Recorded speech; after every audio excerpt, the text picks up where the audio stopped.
பேரின்ப பெருவாழ்க்கை யாரெல்லாம் நடக்கணும்னு விரும்புகிறீங்களோ அவர்களுக்கு இந்த பதிவு மிக மிக அவசியம்.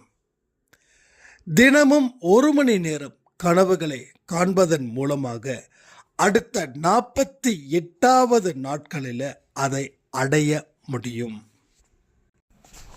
உங்கள் விதிகளை திருத்தி எழுதப்படுவதற்கு உண்டான ஒரு நேரமே இந்த நேரம். விட்டு சென்ற வாழ்க்கை உங்களிடம் மீண்டும் வரக்கூடிய நேரமே இந்த நேரம். மீண்டும் உங்களுடைய உறவுகளுடன் இணைய வேண்டுமா? இதை உடனடியாக நீங்கள் செய்யுங்க.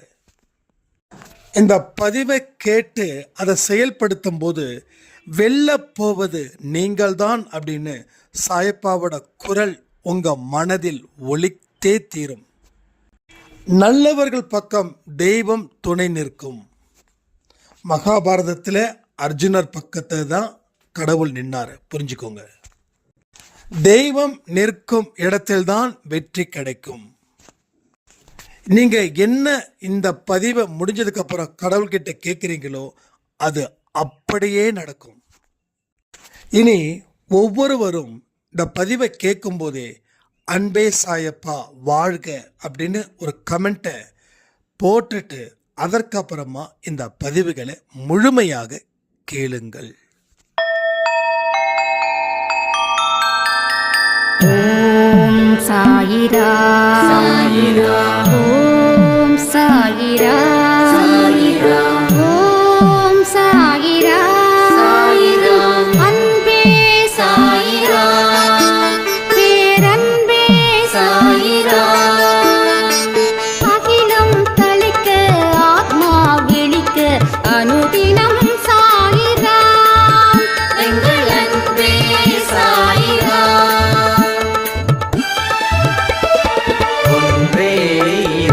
ஒன்றே பூமிக்கென்றும் சாயிரா, சரணம் சாயிரா, நன்றே செய்து வாழ்வோம், நாம் ஒன்றே செய்து வாழ்வோம், அன்பே சாயிரா.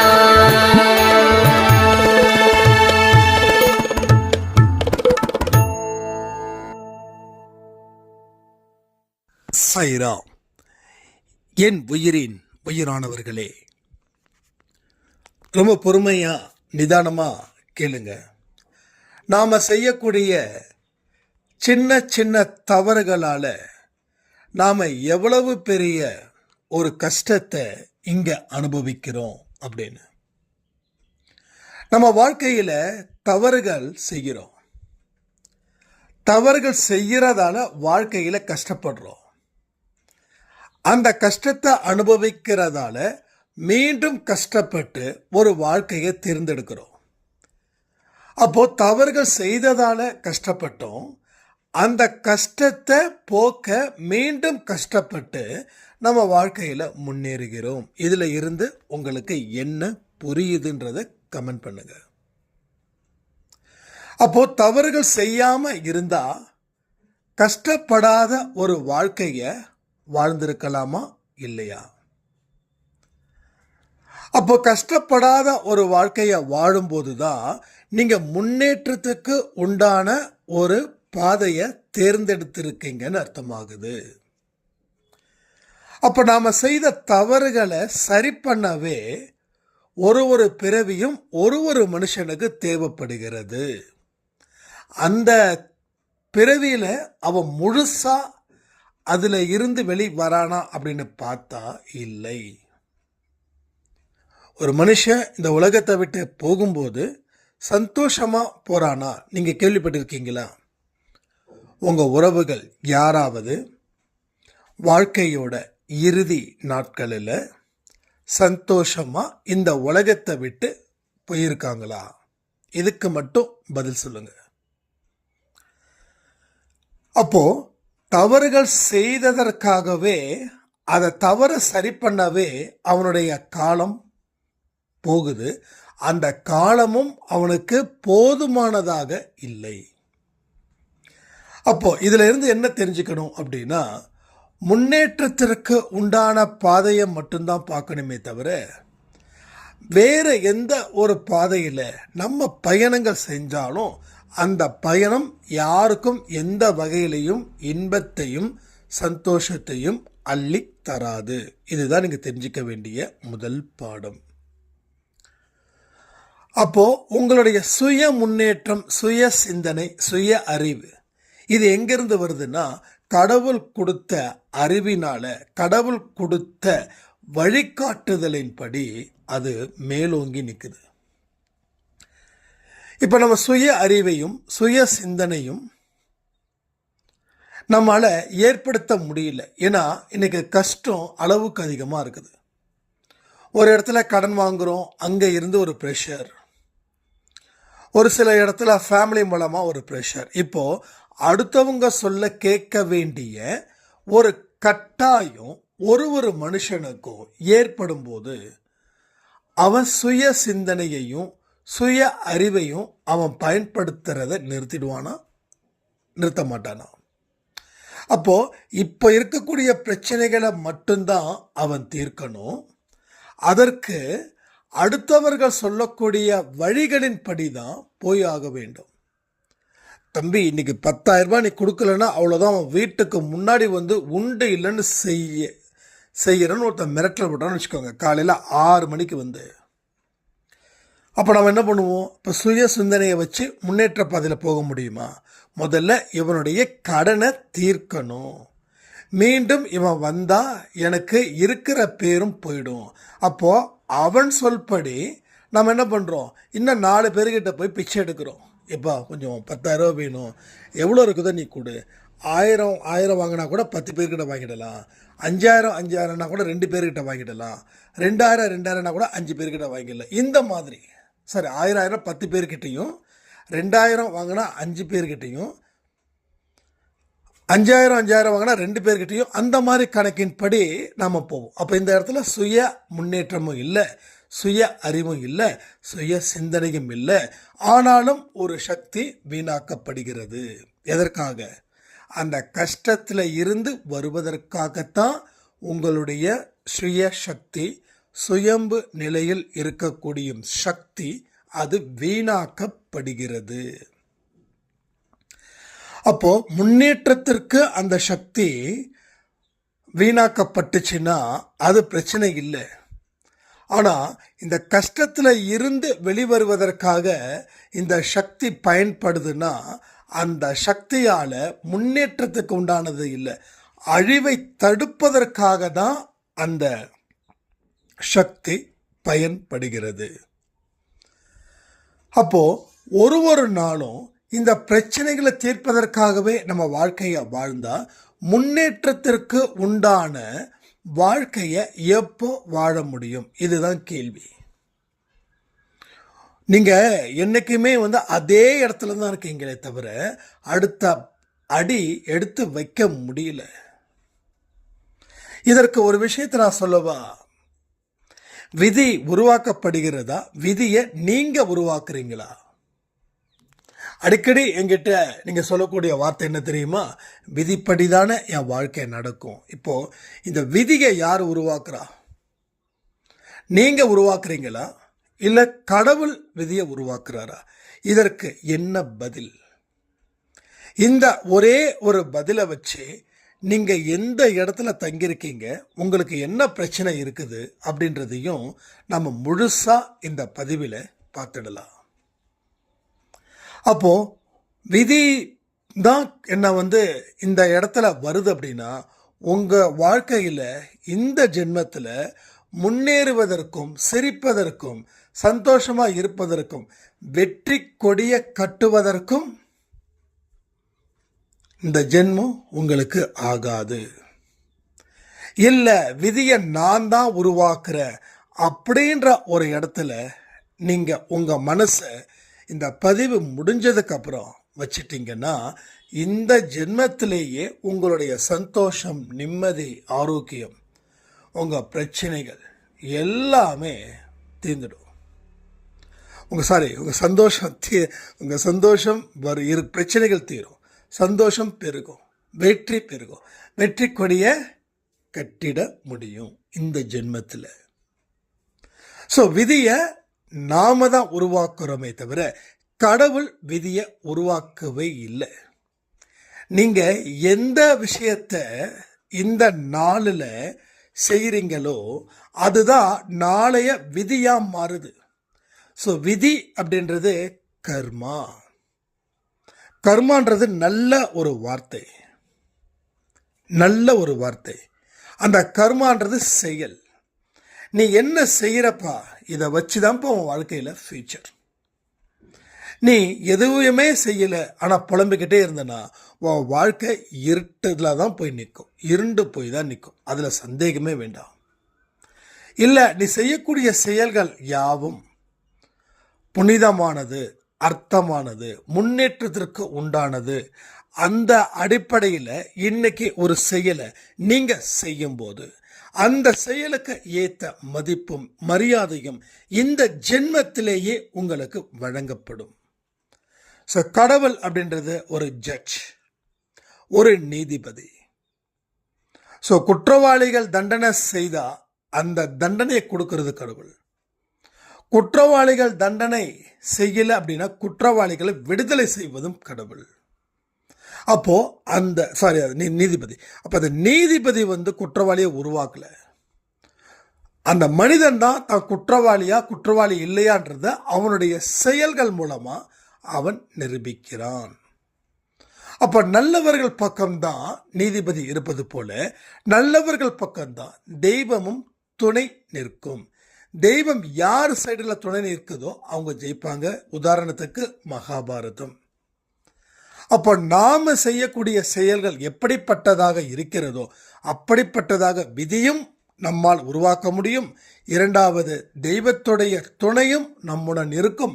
மூன்றாவது, இந்த ஜென்மத்திலேயே நம்ம வாழ்க்கையில வளத்தையும் நலத்தையும் சேர்க்க முடியும்.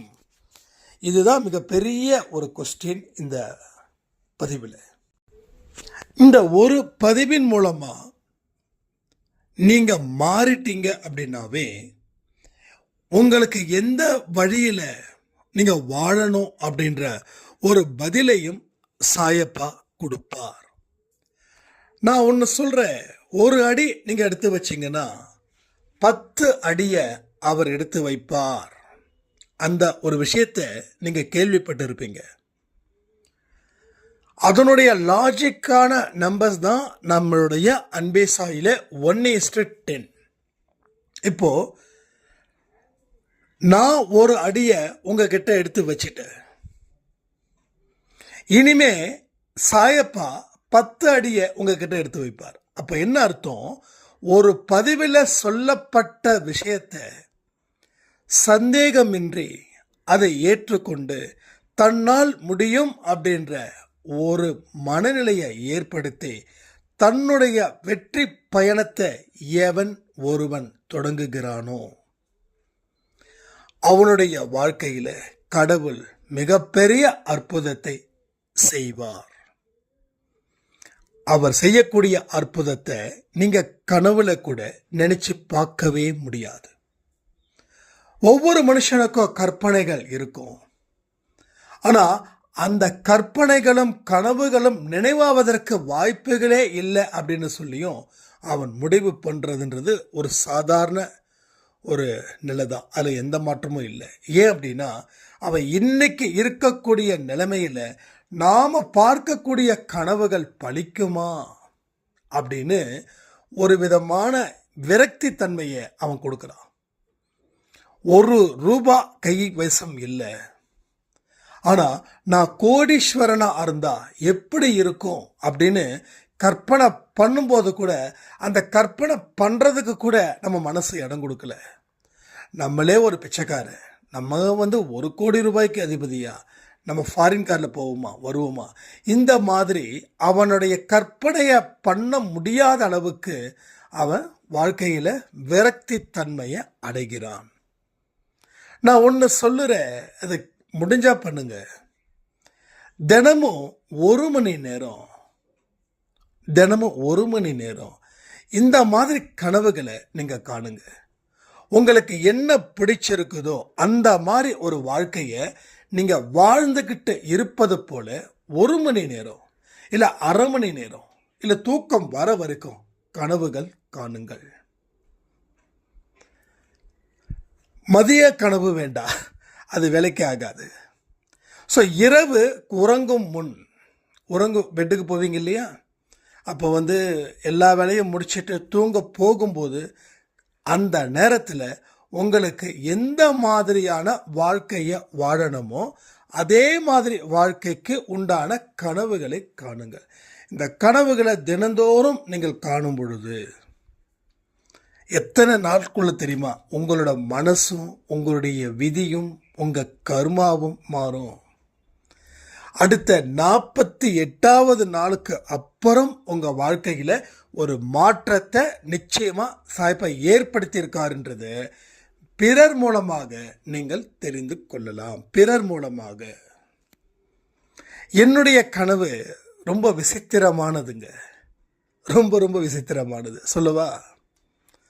நான் ஸ்கூல் படிக்கும்போது அந்த கனவை பார்த்தவன். எப்படின்னா, நாம் ஒரு பெரிய விஐபி மாதிரியும் நாம் பேசுகிறத நிறைய பேர் கேட்குற மாதிரியும் நம்மக்கிட்ட ஃபோட்டோலாம் எடுத்து சந்தோஷப்படுற மாதிரியும் அந்த மாதிரி ஒரு கனவு. எப்போ ஸ்கூல் படிக்கும்போது இரவு தூங்குறதுக்கு முன்னாடி இப்படிப்பட்ட ஒரு கனவு தான் எப்பயுமே. அப்போ நம்ம இந்த சினிமா ஆக்டர்ஸுங்களாம் அவங்களாம் ரொம்ப ப்ராப்ளமாக இருக்கக்கூடியவங்களை வச்சு நாம் அப்படிப்பட்ட ஒரு விஷயத்தை ஒரு கற்பனை பண்ணுவோம். அந்த கற்பனையில் ஒரு 50% இப்போ இந்த இடத்துல நடந்திருக்குதா இல்லையா யோசிச்சு பாருங்களேன். அப்போ அன்னைக்கு நான் கற்பனை பண்ணதால இன்னைக்கு இது நடந்தது. அப்போ கற்பனைக்கு அதிக சக்தி இருக்குது.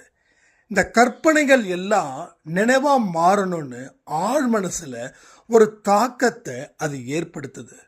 அதற்கு உரிய வழிகள், அதற்கு உரிய பாதைகளை அது கொடுக்குது. அந்த பாதைகளை நம்ம பயணங்கள் செய்கிறோம். அன்னைக்கு பார்த்த கனவுல ஒரு 20% இல்லை 30% நடந்திருக்குது என்னுடைய வாழ்க்கையில். இன்னைக்கு நான் யாருன்னு உங்களுக்கு தெரியுது. நான் இதை பெருமையாக சொல்லலை. நான் அன்னைக்கு அந்த கனவு பார்த்ததால கனவு நினைவாச்சுன்னு சொல்கிறேன். அப்போ நான் ஸ்கூலில் ரொம்ப பிரில்லியன்ட் ஸ்டூடெண்ட்லாம் கிடையாது. நான் ஒரு புவர் ஸ்டூடெண்ட், அதாவது படிப்பில் எல்லாத்துலேயும் சிங்கிள் டிஜிட் எடுக்கக்கூடிய மாணவன் தான் நான். இது சத்தியமான உண்மை. மொத்தம் 5 சப்ஜெக்ட்னா அதில் 3 சப்ஜெக்ட்லேயாவது சிங்கிள் டிஜிட்டு தான் நான் மார்க் எடுப்பேன். அப்படின்னா என்னங்க, 1லேருந்து 9 மார்க் எடுப்பேன். 1-2 சப்ஜெக்டு டபுள் டிஜிட்டாக மாறும். ஆக மொத்தம் பாஸ் கிடையாது.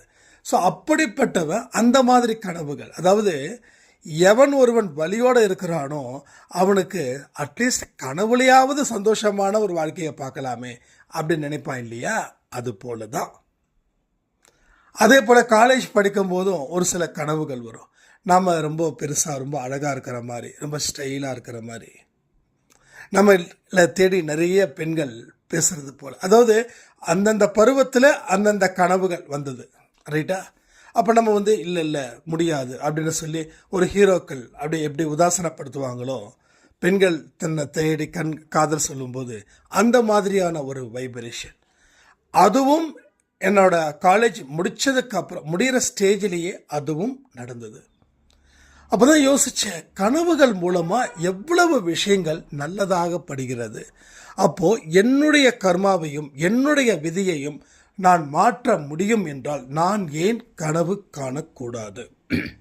ஸோ 48 நாள் நான் ஏன் கனவு காணக்கூடாது? அந்த மாதிரி நீங்கள் உங்கள் கனவுகளை நீங்கள் ஏற்படுத்துங்க. ஸோ நானும் கனவுகளை ஏற்படுத்தத்தான் போகிறேன். இப்போ எனக்கு பிஸ்னஸ் அண்ட் ஸ்பிரிச்சுவல் இது ரெண்டுமே 2 கண்கள் போல். அது என்றைக்குமே நான் விட மாட்டேன். ஒருவேளை பிஸ்னஸை விட்டாலும் ஸ்பிரிச்சுவலை விட மாட்டேன், ஷுவராக விட மாட்டேன். ஏன்னா இதை ஆழம் பார்க்க எவ்வளவு ஒரு சந்தோஷமும் எவ்வளவு ஒரு அதிர்ஷ்டமும் இங்கே இருக்குதுன்னா, அதிர்ஷ்டம் மீன்ஸ் பணத்தை பற்றியோ புகழை பற்றியோ சொல்லலை. அதிர்ஷ்டம் அப்படின்றது உள்ளே போக போக நான் எவ்வளவு அதிர்ஷ்டமானவனா, என்னோட மனசு எவ்வளவு தூய்மையாகுது, அதனால் என்னோட உடல் தூய்மை எப்படி இருக்குது, நம்ம பேசக்கூடிய வார்த்தைகளோட தூய்மை எப்படி இருக்குது, 4 பேருக்கு 4 விஷயத்தை கேட்டு அவங்களுக்கு சொல்லக்கூடிய பதில்கள் எவ்வளவு துல்லியமாக இருக்கிறது. ஸோ கடவுள் நம்மளை எவ்வளவு நேசிக்கிறாரு, கடவுள் என்ன நேசிக்கிறதால நான் உங்களுக்கு சொல்லக்கூடிய பிரச்சனைகளுக்கு தீர்வுகளும் அதில் இருக்குது. ஸோ அந்த இடத்துல போகும்போது நான் அதிர்ஷ்டமானவன் என்பதை நான் உணர்கிறேன்.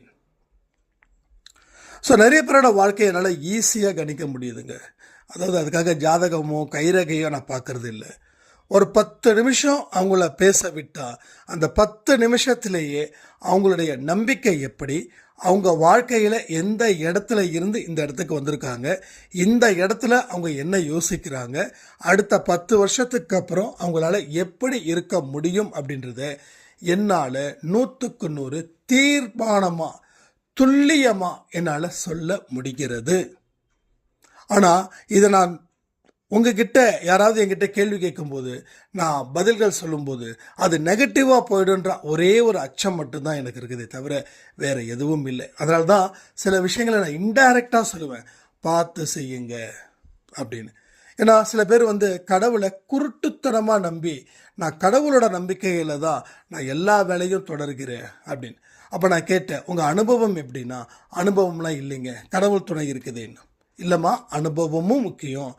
அனுபவத்தை பெற்றுக்கொண்டு அதற்கு பிறகு நீங்கள் ஆரம்பித்தாதான் கடவுளோட துணை இருக்கும் அப்படின்னு.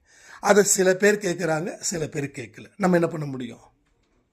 அதனால தான் நான் தெளிவாக சொல்கிறேன், உங்களுடைய ஒரு அனுபவத்தையும் நீங்கள் பெற முயற்சிகள் செய்ய வேண்டும். அதற்கு இந்த கற்பனையும் கனவும் மிக மிக முக்கியம். அப்போது நீங்கள் கற்பனையிலையும் கனவுகளிலும் ரொம்ப தீவிரமாக இருந்தீங்க அப்படின்னா உங்களுடைய எல்லா விதமான வழிகளும் உங்களுக்கு திறக்கும், எல்லா விதமான முயற்சிகளையும் நீங்கள் செய்வீர்கள். முடிவு அப்படின்றது அற்புதமானதாக இருக்கும். அது உங்கள் வாழ்க்கையில் மெய்சிலிருக்கக்கூடிய ஒரு விஷயமாக கூட நடந்தே தீரும். இது எல்லாமே நான் சொல்வது உண்மை, உண்மையை தவிர வேறொன்றும் இல்லை. அப்போ இந்த மாதிரியான ஒரு விஷயத்தை நாம் தொடர்ந்து செய்யும்போது நம்ம வாழ்க்கை பாதிக்கப்படும் அப்படின்னு யாருக்காவது சந்தேகம் இருந்துச்சுன்னா இந்த கமெண்ட்லேயே நீங்கள் கேளுங்க. இன்றைக்கி 4 மணிக்கு கேள்வி பதிலில் நிச்சயமாக அதுக்கு நான் ஆன்சர் பண்ணுறேன். சரியா? திரும்பவும் சொல்கிறேனே, சந்தேகத்தோட எந்த ஒரு விஷயத்தையும் ஆரம்பிக்காதீங்க. உங்கள் கணவரையும் சந்தேகப்படாதீங்க, உங்கள் மனைவியும் சந்தேகப்படாதீங்க, உங்கள் குழந்தைகளையும் சந்தேகப்படாதீங்க. ஏன் சொல்கிறேன்னா, இந்த சந்தேகம் நீங்கள் படுறதாலேயே ஒரு எண்ணத்தை நீங்கள் பலமாக்கி அதை அவங்கக்கிட்ட நீங்கள் ஹேண்ட் ஓவர் பண்ணுறீங்க. நீங்கள் என்ன சந்தேகப்பட்டீங்களோ அவங்க அதே மாதிரி மாறி போயிட்டு அது உண்மை ஆக்க முயற்சிகள் செய்கிறாங்க. அப்போ நீங்கள் கேட்கலாம், இல்லைங்க என்னுடைய கணவருக்கு கண்டிப்பாக ஒரு பெண்ணோட சகவாசம் இருக்குது. அது நிறைய பெண்கள் என்கிட்ட கேட்கக்கூடிய வார்த்தைகள் தான். வாழ்க்கையில் சுவாரஸ்யம் இல்லாமல் போகும்போது, அதாவது ஆண்களுக்கு சொல்கிறேன், வாழ்க்கையில் சுவாரஸ்யம் இல்லாமல் போகும்போது அவங்களுக்கு எது சந்தோஷமோ அங்கே தேடி போகிறாங்க. ஒன்று மது, இல்லை மாது. யாருமே ஆன்மீகத்தை தேடிலாம் போகிற அளவுக்கு மனசும் பக்குவப்படலை, அந்த மாதிரி கர்மாக்களையும் அவர்கள் செய்யவில்லை. ஓகேங்களா?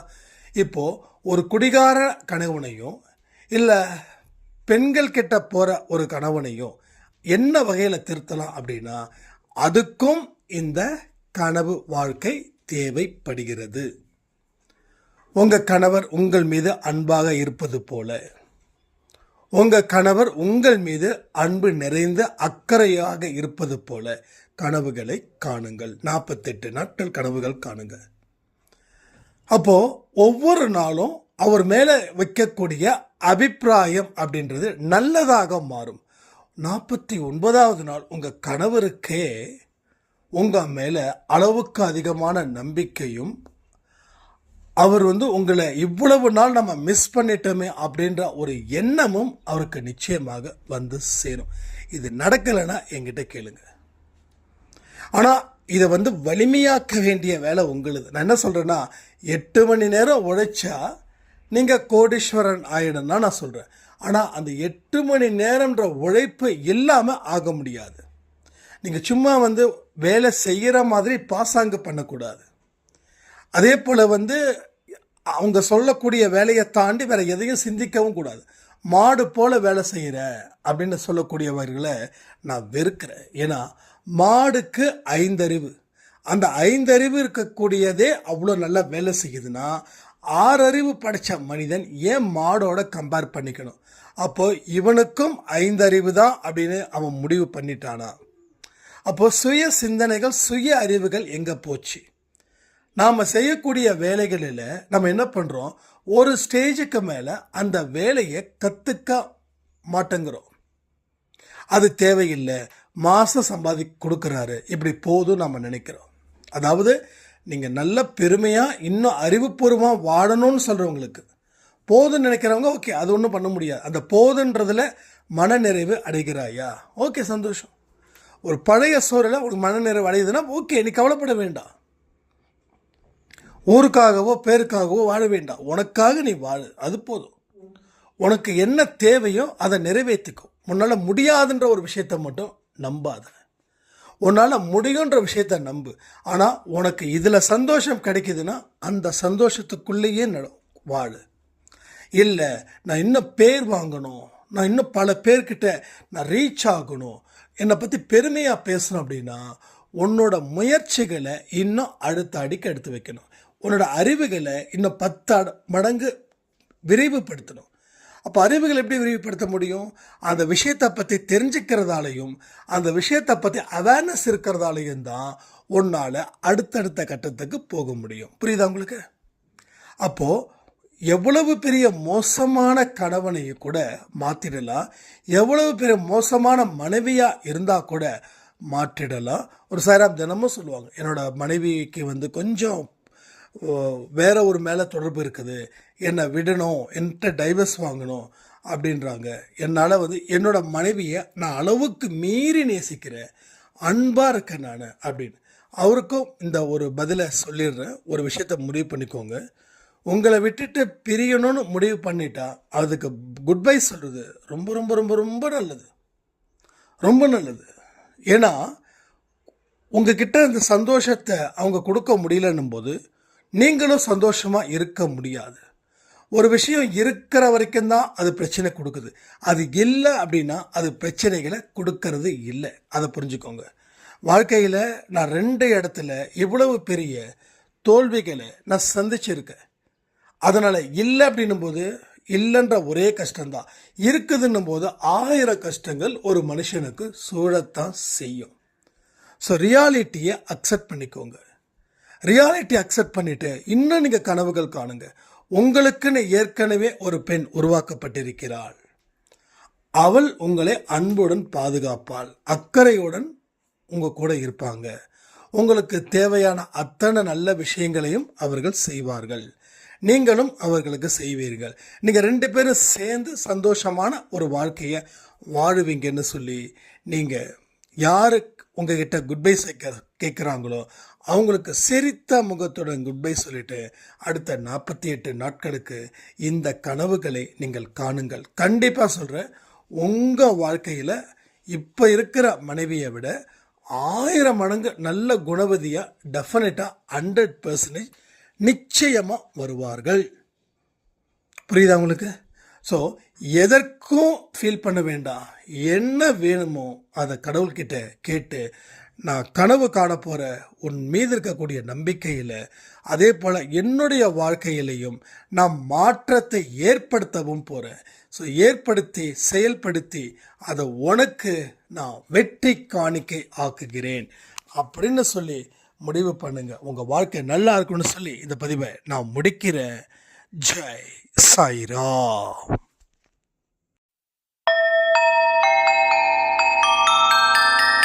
ஓம் சாயிரா சாயிரா, ஓம் சாயிரா சாயிரா, ஓம் சாயிரா சாயிரா, அன்பே சாயிரா.